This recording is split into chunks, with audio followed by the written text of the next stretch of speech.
The awakening Storm Supreme Commander Vexlar stood in the command center of his flagship, the Eternal Conquest, watching the holographic display with satisfaction.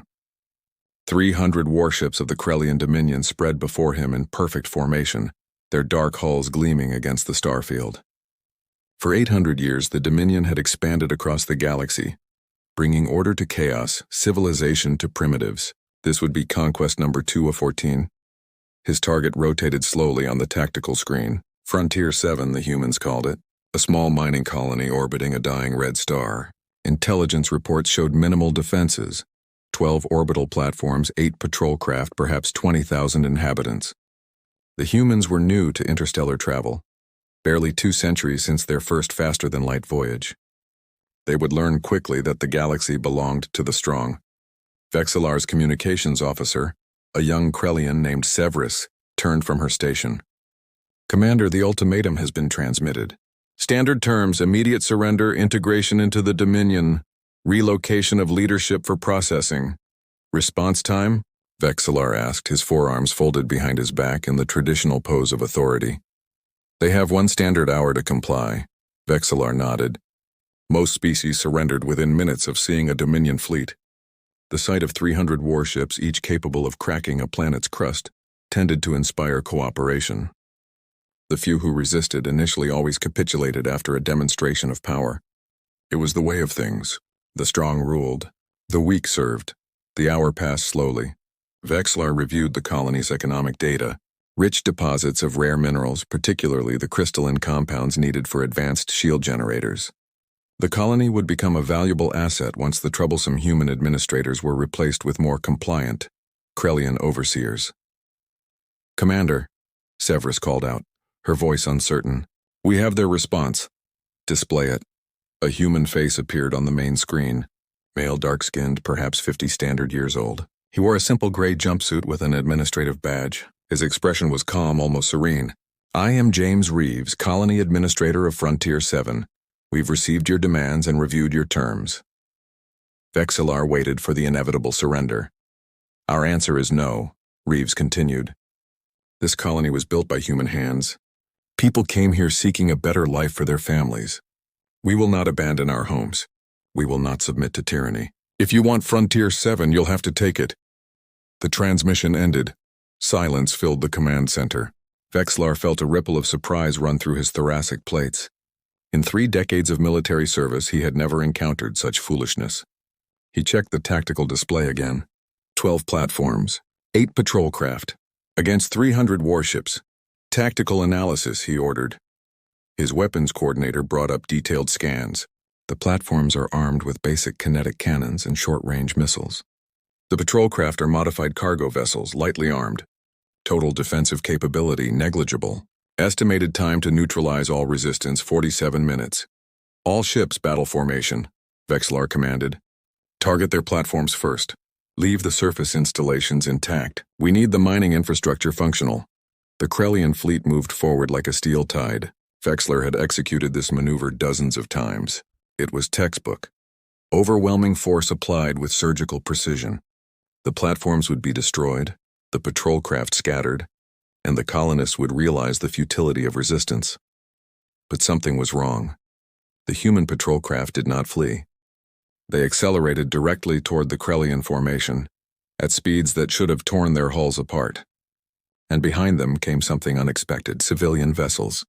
Ore haulers, cargo transports, even a passenger liner, all moving to intercept. "They're using mining equipment as weapons," his tactical officer reported, disbelief evident in his voice. "Those cargo vessels are launching ore containers at ballistic trajectories." Vexillar watched as the first human craft closed to point-blank range. Its entire front section was glowing white-hot, the mining laser array operating at maximum output. The beam sliced into a Krellian destroyer's shield, and for a moment nothing happened. Then the shield collapsed and the laser carved through the hull like heated wire through ice. The patrol craft exploded a second later, destroyed by return fire, but the damage was done. The destroyer listed sideways, atmosphere venting from a dozen breaches. Then the ore containers arrived. They were simple cylinders of compressed minerals, moving at tremendous velocity. No sophisticated guidance systems, no explosive warheads, just mass and momentum. They slammed into Krellian ships like hammers. Shields designed to deflect energy weapons proved less effective against solid projectiles moving at such speeds. Evasive maneuvers, Vexlar shouted. But the fleet's tight formation worked against them. Ships collided, attempting to dodge. The ore containers were everywhere, launched from every angle by cargo vessels that had no business being in combat. A modified passenger liner, its hull covered with hastily welded armor plates, rammed directly into a Krellian cruiser. The impact destroyed both vessels instantly, but the explosion took out 2 more Krellian ships in the debris field. "They're insane," Severus whispered. Vexlar realized she was right. The humans were fighting with no regard for survival. Every ship that attacked knew it would be destroyed, but they attacked anyway, trying to inflict maximum damage before the inevitable end. One mining vessel, its hull torn open to vacuum, its crew certainly dead, continued on a collision course with its last remaining thruster. It struck a Krellian supply ship, and both disappeared in a flash of light. The 12 platforms fought with similar desperation. When their missiles were exhausted, they used their kinetic cannons. When their power cells depleted, they used emergency batteries. One platform, critically damaged and losing orbital stability, adjusted its trajectory to fall directly into a cluster of Krellian fighters. 7 fighters were destroyed in the resulting fireball. The battle lasted 8 hours. In the end, the Krellian Dominion won. Every human vessel was destroyed, every platform reduced to debris. The colony's surface installations were bombarded into submission. But Vexlar stared at his casualty reports and felt something he had not experienced in years. Fear. 85 ships destroyed. 43 more damaged beyond immediate repair. 43% of his fleet gone. The Dominion had not suffered such losses in 2 centuries.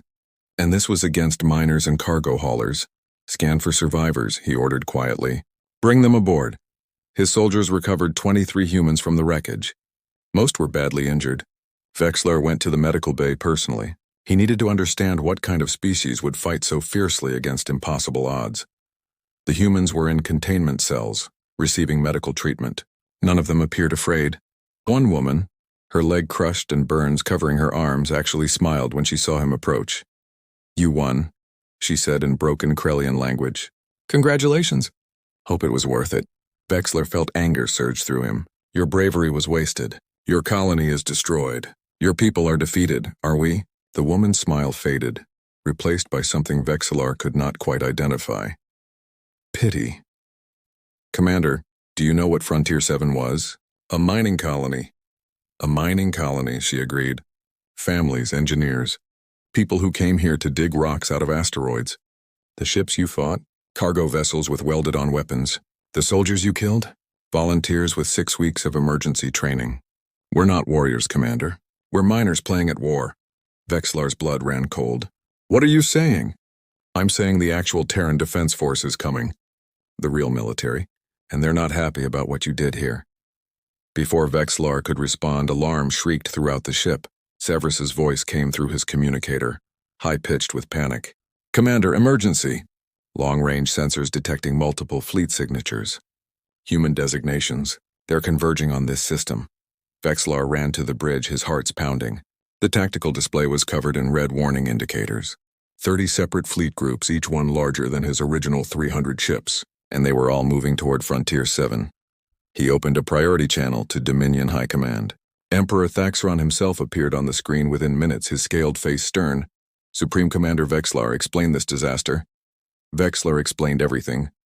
The battle, the losses, the incoming human fleets. He watched the Emperor's expression change from stern to concerned to alarmed.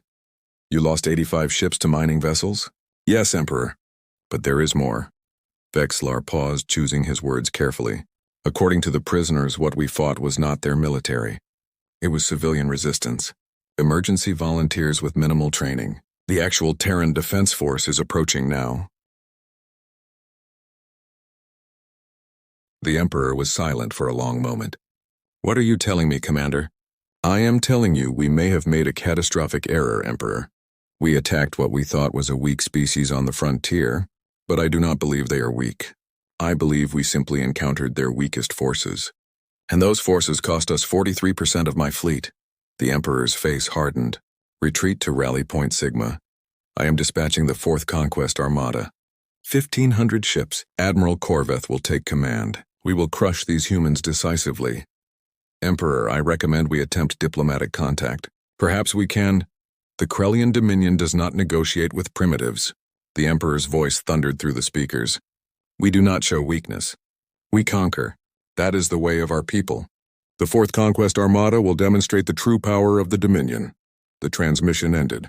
Vexlar stared at the blank screen, then at the tactical display. 30 human fleet groups still approaching. Somewhere beyond them, Earth itself waited. A world he had never seen. A civilization he had completely underestimated. He thought about the injured woman in the medical bay and her expression of pity. Like someone watching another person walk toward a cliff in the darkness, Vexlar gave the order to retreat. As his damaged fleet limped away from Frontier 7, he could not shake a terrible certainty. The Krellian Dominion had just made the worst mistake in its 800-year history, and the galaxy was about to discover what humans were truly capable of when someone hurt their families. The true face of War Admiral. Corveth reviewed the battle reports from Frontier 7 with growing irritation. Supreme Commander Vexlar had panicked over heavy losses against primitives. Yes, 85 ships was significant, but it was hardly catastrophic. The man had lost his nerve, retreating before consolidating the conquest. Now Corveth had been pulled from his comfortable position overseeing the pacification of the Relthar sector to clean up another officer's mess. The 4th Conquest Armada assembled at Rally Point Sigma was impressive by any standard. 1,500 warships ranging from nimble corvettes to massive dreadnoughts capable of reducing planets to molten slag. It represented nearly 20% of the Dominion's total military strength, more than sufficient to handle one upstart species. Corveth stood on the bridge of his flagship, the Inexorable Truth, and studied the holographic intelligence reports. Human space encompassed approximately 60 star systems, small compared to the Dominion's 400. Their technology appeared adequate but unremarkable. Standard fusion drives, basic energy shields, kinetic and missile weapons, nothing the Dominion had not encountered before. What troubled him were the tactical recordings from Frontier 7. The humans had fought with suicidal determination. Yes, but that alone did not explain Vexlar's losses. There was something else. The way they adapted during combat, improvising solutions with whatever materials were available. It suggested a military culture that valued flexibility over doctrine. Admiral, his intelligence officer, Krathvon, approached with additional data. We have completed analysis of captured human equipment. The results are unusual. Explain. Their weapons are less advanced than ours in raw power, but the engineering is remarkably efficient. A human kinetic cannon requires 30% less energy to achieve comparable results. Their missile guidance systems are crude, but highly resistant to electronic countermeasures. And their ship hulls, while thinner than ours, use a composite armor that absorbs impact damage better than our standard plating. Corveth considered this. They design for resource efficiency. Precisely. As if their entire military doctrine assumes they will be outnumbered and must maximize every advantage. Interesting, but irrelevant. We have 1,500 ships. Even if they bring their entire fleet, we will crush them through sheer numbers. Corveth gestured to the tactical display. What is our target? Waypoint Station, a human logistics hub in the Kepler 442 system. Intelligence indicates it is a major resupply point for their frontier operations. Capture it and we cut their outlying colonies off from support. Defenses? Approximately 200 vessels detected in the system. Mixed classes. Some appear to be converted civilian ships, similar to what was encountered at Frontier 7. Corveth allowed himself a small smile. 200 against 1,500. The odds were overwhelming. Plot a course. All ships, battle formation. We advance as one unified force. I want this quick and decisive. The 4th Conquest Armada entered human-controlled space 3 days later. The journey through hyperspace had been uneventful, giving Corveth time to study every detail of the coming engagement. He would not repeat Vexlar's mistakes. His fleet would maintain strict formation, engage at maximum range, and use their superior firepower to methodically destroy the human forces before they could employ their desperate close-range tactics. When they emerged near Waypoint Station, the human fleet was waiting. Corveth studied the enemy formation with professional interest. 200 ships arranged in a loose sphere around the station. Their vessels were diverse in size and configuration, lacking the uniform appearance of a proper military fleet. Several appeared to be retrofitted civilian craft, just as intelligence had reported. "Open a communication channel," Korveth ordered. "Let us offer them the opportunity to surrender. Perhaps they will be more sensible than the fools at Frontier 7. A human face appeared on the screen. Female. Dark hair tied back, wearing a military uniform that looked functional rather than ceremonial. "I am Commander Patricia Hayes, Terran Border Guard. You are in violation of human territorial space. Withdraw immediately or we will respond with force." "I am Admiral Korveth of the Krellian Dominion 4th Conquest Armada. You face 1,500 warships. Surrender now, and your people will be integrated peacefully into the Dominion. Resist and you will be destroyed." Hayes' expression did not change. "We've already transmitted your fleet composition to Terran Defense Command. They're aware of your presence. This is your last chance to withdraw. You have 200 ships. We have 1,500. The mathematics are simple." "Mathematics," Hayes said quietly, "only tell part of the story. But you'll learn that soon enough." Border Guard out.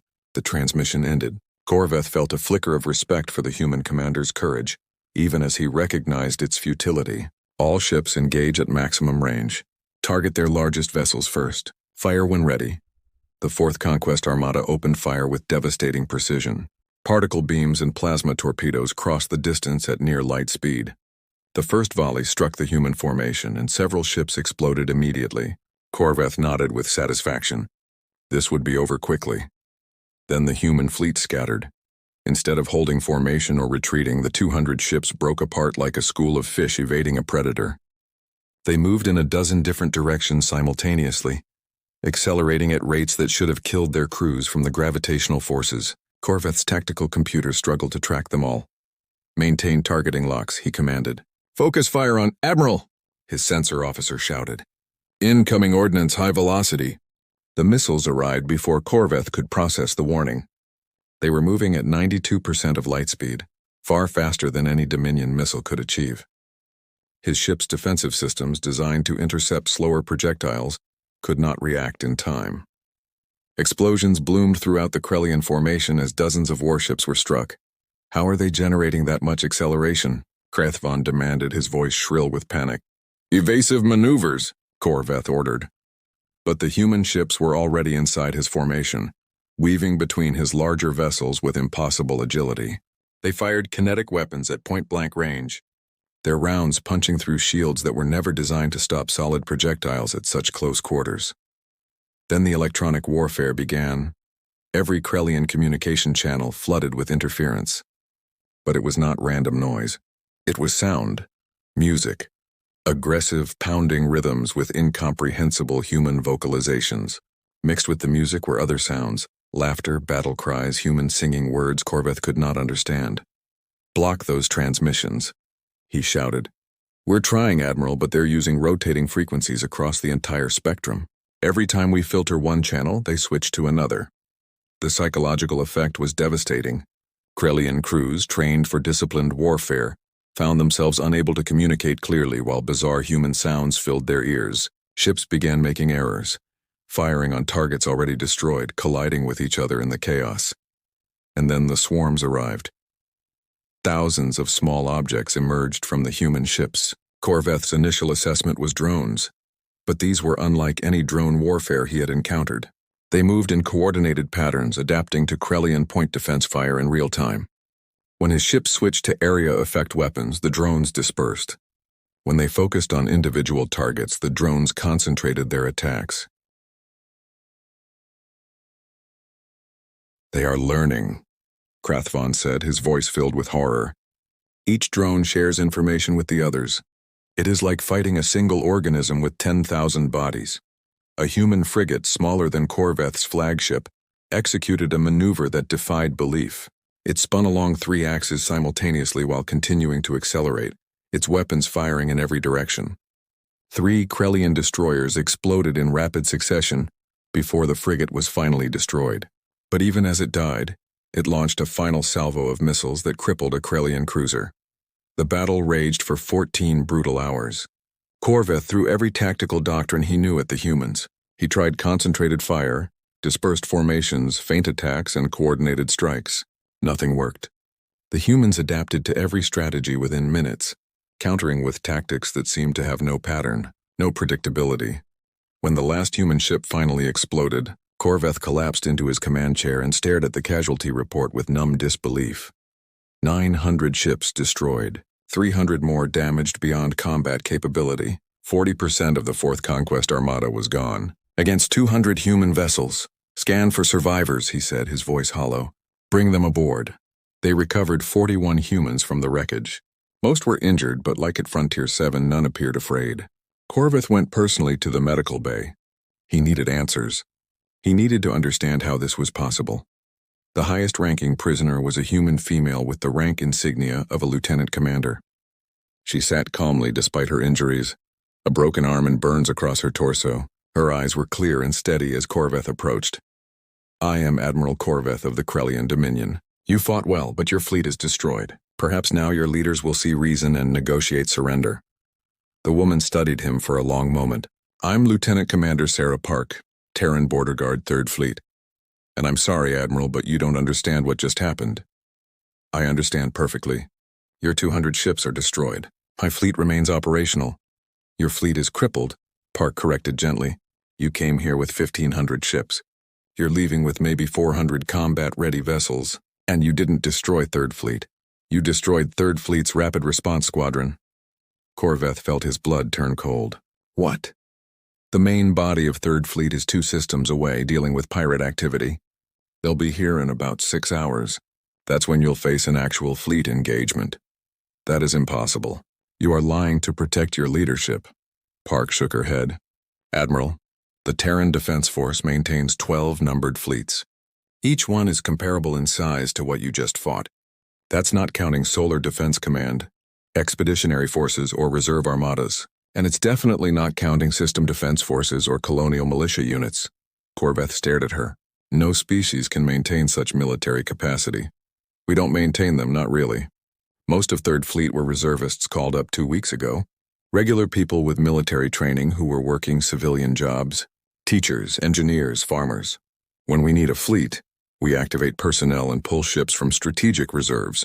Our shipyards can produce 1,000 vessels a month if we push production. Why would any civilization maintain such capacity during peace? Park's expression grew distant. Because we spent 10,000 years killing each other, Admiral. We got very, very good at it. World wars. Nuclear weapons. Conflicts that killed hundreds of millions. When we finally reached the stars, we didn't forget those lessons. We just hoped we'd never need them again. Before Korveth could respond, alarms shrieked throughout the ship. His communication officer's voice came through, high-pitched with terror. Admiral, multiple fleet signatures detected. 30 separate groups. Total count exceeds 10,000 vessels. Korveth ran to the bridge. The tactical display looked like a nightmare. Red warning markers covered the screen.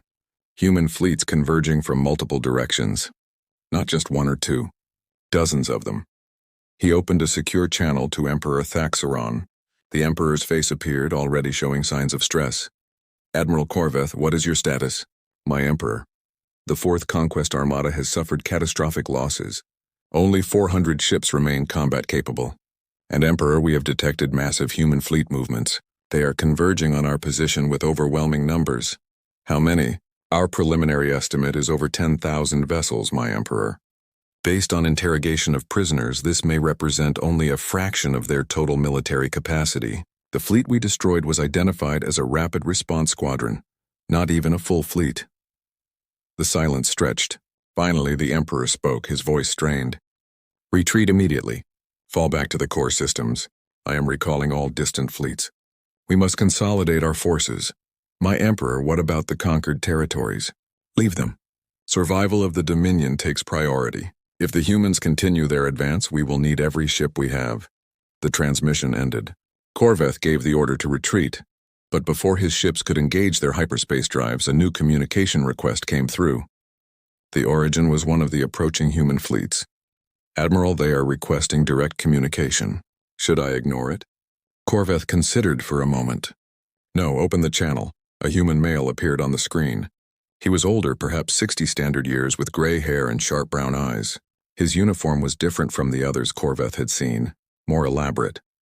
The insignia indicated very high rank. I am Fleet Admiral Marcus Chen, Terran Defense Force 1st Expeditionary Fleet. Am I addressing Admiral Corveth? You are. Good. Then listen carefully, Admiral, because I'm only going to say this once. Chen's voice was calm, but carried absolute authority. 3 weeks ago, your forces attacked Frontier 7. You killed 40,000 civilians. My younger brother James was the colony administrator. He survived, but many of his friends did not. Children, families, people who came to that rock to build better lives. Corveth said nothing, unsure how to respond. You then attacked Commander Hayes' squadron at Waypoint Station. More humans killed. You've declared war on humanity through your actions. Now you face the consequences. We will fight, Corveth said, though his voice lacked conviction. With what? You came here with 1,500 ships. You're leaving with 400. Meanwhile, I have 30 separate battle groups converging on this position. Each one is larger than your original armada. Total strength, 52,000 warships. And Admiral, that's just the beginning. 52,000. The number was incomprehensible. It was more than the entire Krellian military combined. You are bluffing, Corveth said weakly. Chen's expression did not change. Am I? Let me explain something about human civilization, Admiral. We don't maintain peacetime armies. We maintain the capacity to build wartime armies. Every shipyard can be converted to military production within days. Every factory can produce weapons. Every adult citizen has basic military training. When humanity goes to war, our entire civilization becomes the war machine. Chen leaned forward. We spent 10,000 years fighting ourselves. 2 world wars that killed hundreds of millions. We developed nuclear weapons and nearly destroyed our own planet. We learned to build war machines because survival demanded it. When we reached the stars, we brought that knowledge with us. And we asked ourselves one question. What if we encounter a hostile species? So we prepared. We spread our population across hundreds of worlds so no single attack could destroy us. We built redundant shipyards, strategic reserves, training programs. We became very, very good at violence, and we hoped desperately that we would never need to use those capabilities. The Admiral's expression hardened. But you attacked Frontier 7, you killed our families. You forced us to become what we hoped to leave behind. And now you're learning what humanity is truly capable of when we're angry. What do you want? Corveth asked quietly. I want you to take a message back to your Emperor. The Terran Defense Force is offering one opportunity for peace. Complete withdrawal from all human-claimed systems, reparations for damages, formal apology, and a non-aggression treaty with verification protocols. And if we refuse, then you'll face First Grand Fleet, 50,000 ships. The largest military formation humanity has ever assembled. We'll take the fight to your core worlds. We'll liberate every species you've enslaved over the past 8 centuries. And we'll reduce the Krellian dominion to a cautionary tale that other species tell their children. Chen paused. I don't want that, Admiral. Despite what you've done, we don't want to exterminate your people. But we will defend ourselves. And if defending ourselves means ending your empire, we will do that without hesitation. The transmission ended. Corveth stood in silence, staring at the blank screen.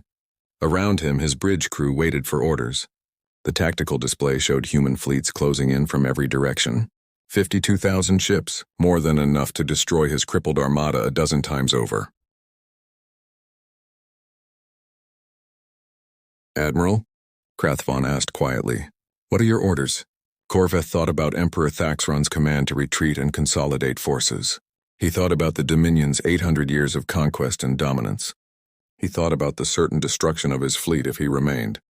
And he thought about the human prisoner's expression of sympathy, like someone watching another person walk toward disaster.